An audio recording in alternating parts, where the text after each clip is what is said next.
नवरात्र चल रहा है और लगभग पूरा देश नारी शक्ति के सामने नतमस्तक है। यह सच भी है कि नारी शक्ति को नजरअंदाज कर हम सामाजिक उद्देश्यों की पूर्ति कतई नहीं कर सकते। इसलिए धार्मिक ग्रंथों से लेकर वर्तमान परिदृश्य में महिला वंदन और महिला शक्ति के ऐसे बहुतेरे उदाहरण उपस्थित हैं जो हमें यह बताते हैं कि समाज में स्त्रियों ने अपना अहम योगदान दिया है और हम उनके ऋणी। यह महज संयोग नहीं है कि झारखंड की राजनीति भी इन दिनों महिला केंद्रित हो गई है। दोनों खेमों में महिला केंद्रित योजनाओं की बात हो रही है और दोनों खेमों की तरफ से महिला वोटरों को लुभाने का भरसक प्रयास चल रहा है। कभी 1000 प्रतिमाह तो कभी 2100 रुपए प्रतिमाह। झारखंड मुक्ति मोर्चा के मुखिया और वर्तमान मुख्यमंत्री हेमंत सोरेन ने भी अपनी जीत की जिम्मेदारी काफी हद तक महिला शक्तियों के हाथों सौंप दी है। वे जानते हैं कि राज्य की सत्ता दोबारा पाने के लिए महिलाओं की भूमिका कितनी अधिक हो सकती है। उन्होंने अतीत से भी सबक लिया है, इसलिए हेमंत सोरेन ने 3 महिलाओं को चुनावी मैदान में तैनात कर दिया है। ये 3 महिला शक्तियां हैं।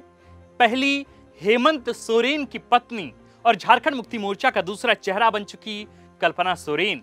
दूसरी, झारखंड सरकार में मंत्री व महागामा से वर्तमान विधायक दीपिका पांडे सिंह। और तीसरी, पूर्व टाइगर जगन्नाथ महतो की पत्नी व डुमरी से वर्तमान झारखंड मुक्ति मोर्चा के विधायक मंत्री बेबी देवी। हेमंत सोरेन इन 3 महिला शक्तियों के माध्यम से अपनी सत्ता वापसी का रास्ता आसान करना चाह रहे हैं। कोशिश है कि महिलाओं के लिए बनाई गई योजनाओं को लेकर महिलाएं ही सरकार का चेहरा बनकर महिलाओं से मिलें और उन्हें सरकार के कामों की याद दिलाएं, ताकि झारखंड मुक्ति मोर्चा कांग्रेस गठबंधन को उन महिलाओं का वोट मिल सके और हेमंत सोरेन के नेतृत्व में सरकार फिर से वापसी कर सके। लेकिन सबसे बड़ा सवाल यही कि क्या कल्पना, दीपिका और बेबी देवी झारखंड की लगभग 1.5 करोड़ महिला वोटरों को इतना प्रभावित कर सकेंगी कि वे इंडिया गठबंधन के पक्ष में वोट करें? क्या ये तीनों नेता जो पूरे राज्य में घूम घूम कर मैया सम्मान योजना के नैरेटिव को सभी तक पहुंचा रही हैं, वो क्या कामयाब हो सकेंगी? आज इसी सवाल का ढूंढेंगे हम जवाब और बताएंगे आपको कि आखिर कल्पना, दीपिका और बेबी देवी का महिला वोटरों पर कितना है प्रभाव और कितनी संभावना है कि वे झारखंड की महिलाओं को अपने पक्ष में करने में कामयाब हो सकें। नमस्कार, जोहार, मेरा नाम है आकाश आनंद और आप देखना शुरू कर चुके हैं झारखंड की राजनीति का सबसे विस्तृत विश्लेषणात्मक कार्यक्रम, जिसका नाम है सियासी कहानियां सीजन 2।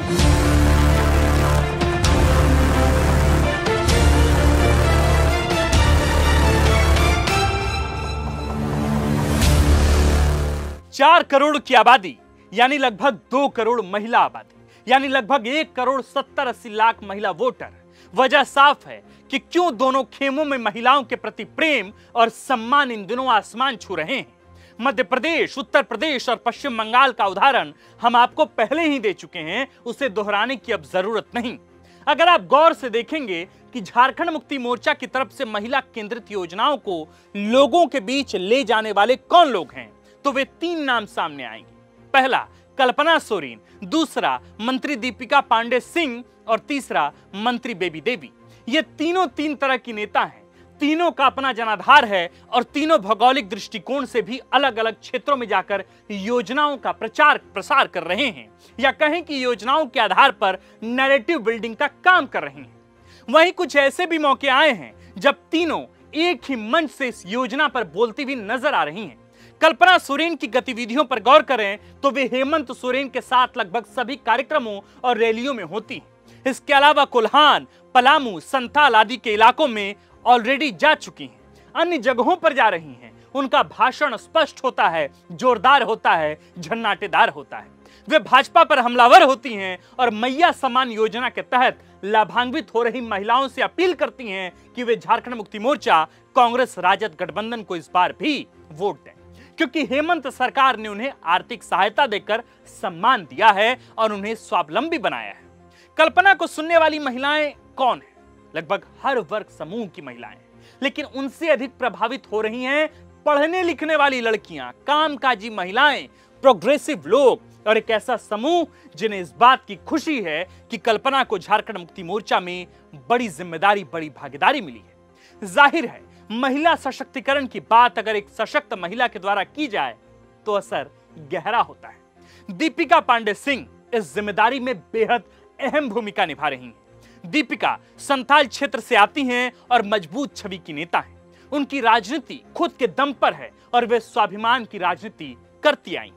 दीपिका पांडे सिंह के जनाधार का अंदाजा आप इस बात से भी लगा सकते हैं कि 24 के लोकसभा चुनाव में कांग्रेस को जिन चंद विधानसभा सीट से लीड मिली थी उसमें एक सीट महागामा भी थी। दीपिका पांडे सिंह को मुख्य रूप से संथाल में ही तैनात किया गया है, लेकिन सिर्फ संथाल में ही नहीं बल्कि झारखंड के सभी प्रमंडलों तक वे पहुंच रही हैं। वे कई दिनों से इस तरह के कार्यक्रमों में शामिल हो रही हैं। अपने स्तर पर घूम घूम कर सरकार की योजनाओं को जन कल्याण तक, जन साधारण तक पहुंचा रही हैं। वे यह भी सुनिश्चित कर रही हैं कि अधिक से अधिक महिलाओं को इस योजना का लाभ मिले। अगर कहीं कुछ गड़बड़ियां हैं तो वे इसे भी ठीक कर रही हैं या करवा रही हैं। साथ ही सरकार के प्रति लोगों का विश्वास जीतने का काम भी कर रही हैं। आज से कुछ दिनों पहले संताल के ही एक कार्यक्रम में पहली बार दीपिका पांडे सिंह ने चंपाई सोरेन पर सीधा सीधा हमला बोला था।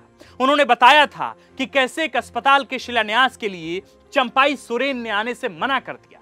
पूर्व मुख्यमंत्री पर सीधा हमला करने का अर्थ है कि दीपिका पांडे सिंह न सिर्फ पार्टी में बल्कि सरकार में भी अपना कद बढ़ा चुकी हैं, जिसकी पुष्टि इस बात से होती है कि नए मंत्रिमंडल के गठन में दीपिका पांडे सिंह को मंत्री पद दिया गया, वो भी बादल पत्रलेख को हटाकर। हाल के दिनों में जब हम दीपिका पांडे सिंह की गतिविधियों पर गौर करते हैं तो पाते हैं कि वे कांग्रेस और गठबंधन की सरकार के लिए एक मजबूत पिलर की तरह उभरी हैं। शायद यही वजह है कि उनके अधीनस्थ नेता मसलन के प्रदीप यादव जैसे लोग भी उनसे अब दूरी बनाने लगे हैं।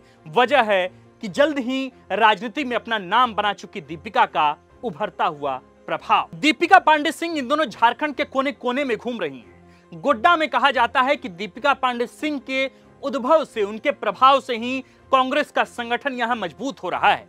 संताल में इनकी भी अच्छी पकड़ मानी जाती है। संताल के आम लोग भी हैं जो उन्हें सुनते हैं, जिन्हें इस बात का एहसास है कि परिवार में महिलाओं को प्रति माह हेमंत सोरेन सरकार पैसे भेज रही है और इस पूरे मुद्दे को संताल में पूरे प्रमंडल में भुना रही हैं मंत्री दीपिका पांडे सिंह। बेबी देवी का कनेक्ट थोड़ा अलग तरह का है। उनका कम्युनिकेशन बेहद अलग है। मंच से अधिक वे सड़कों पर अधिक एक्टिव हैं और अपनी सरकार की योजनाओं को लोगों तक पहुंचा रही हैं। बेबी देवी की सामान्य भाषा है, कोठा में बोलती हैं। सामान्य तेवर ग्रामीण महिलाओं को यह बताने में कामयाब है कि उनके खाते में जो 1000 रुपए आ रहे हैं वे कहां से आ रहे हैं और उसके फायदे कितने हैं और क्या क्या उसके फायदे हो सकते हैं। पति यानी कि टाइगर जगन्नाथ महतो के देहांत के बाद राजनीति में आई बेबी देवी ने उपचुनाव में जीत हासिल की, मंत्री बनी और फिर अभी तक का एक ऐसा बेदाग छवि बनाए रखी है जिस पर सवाल नहीं खड़े किए जा सकते। उनके पति के पूर्व के कार्य और जनाधार उनकी स्वीकार्यता को और भी अधिक गहरा करते हैं। बेबी देवी की गतिविधियों पर अगर हम गौर करें तो पाते हैं कि वे छोटा नागपुर के क्षेत्रों में एक्टिव हैं, विशेषकर कुड़मी बहुल क्षेत्रों में जो उनका प्रभाव क्षेत्र भी है। वहां की महिलाओं को वे यह बता रही हैं कि सरकार उनके लिए आर्थिक सहायता का प्रावधान किस स्तर पर कर रही है। चूंकि बेबी देवी क्षेत्रीय भाषाओं की जानकार है, वे स्थानीय ग्रामीण महिलाओं से वार्तालाप करने के लिए बेहद उपयुक्त भाषा का ही इस्तेमाल करते हैं। इसका फायदा निश्चित तौर पर हेमंत सरकार या कहें कि इंडिया गठबंधन को मिल सकता है। मुझे याद है कि हेमंत के ही मंच से उन्होंने खोरटा भाषा में महिलाओं को संबोधित किया था। व्यक्तिगत संपर्क में क्षेत्रीय भाषाओं का अपना महत्व है, यह बात वे भी अच्छी तरह जानती हैं। दर्शकों, ऐसा नहीं है कि सिर्फ यही 3 नेता मैया सम्मान योजना के लिए प्रचार प्रसार कर रही हैं। निश्चित तौर पर पार्टियों के सभी नेताओं को इसकी जवाबदेही, इसका बागडोर थमाया गया है, जिनमें महिलाएं भी हैं। लेकिन सबसे बड़ा सवाल यही है कि जब हमारे रिसर्च टीम ने जब इस पूरे प्रकरण पर गौर किया, पड़ताल की, तो निकल कर आया कि कल्पना, दीपिका और बेबी देवी पर पार्टी का विशेष भरोसा है।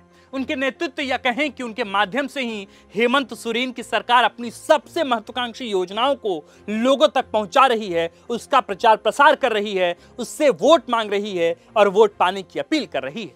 भाजपा बिल्कुल इसी दिशा में आगे बढ़ रही है, लेकिन उनके पास इस तरह के महिला चेहरे नहीं है या वे उन्हें आगे नहीं कर पा रहे। चेहरे तो हैं भरसक, पर आगे नहीं आ पा रहे। इसका क्या प्रभाव होगा, कितना असर होगा और सरकार बनाने में कितना बड़ा फैक्टर होगा, यह तो वक्त ही बताएगा। लेकिन इतना तो तय है कि दोनों पार्टियां इसी मुद्दे पर अपना राजनीति केंद्रित कर चुकी हैं। मेरे दोस्तों, इस वीडियो के समापन से पहले मैं महज दो शब्द आपसे बताना चाहता हूं, दो शब्द शेयर करना चाहता हूं। मैं हमारे एक बहुत ही खास मित्र हैं, उनसे जब बातचीत हो रही थी तो उन्होंने इन 3 महिलाओं के बारे में विशेषता बहुत ही महत्वपूर्ण बात बताई। उन्होंने बताया, हमारे खास मित्र ने, कि ऐसा लगता है कि झारखंड की जो राजनीतिक जमीन है, राजनीतिक प्लॉट है, वो महाभारत के रण के लिए तैयार है।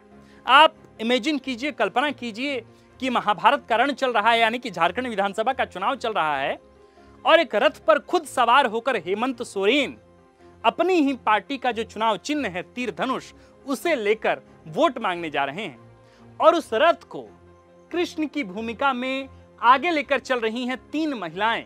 पहली महिला खुद हेमंत सोरेन की पत्नी व गांडे से वर्तमान विधायक कल्पना सोरेन, दूसरी महिला मंत्री बेबी देवी, तीसरी महिला खुद कांग्रेस में पहली बार की विधायक महागामा सीट से, और वो मंत्री, वो विधायक खुद दीपिका पांडे सिंह।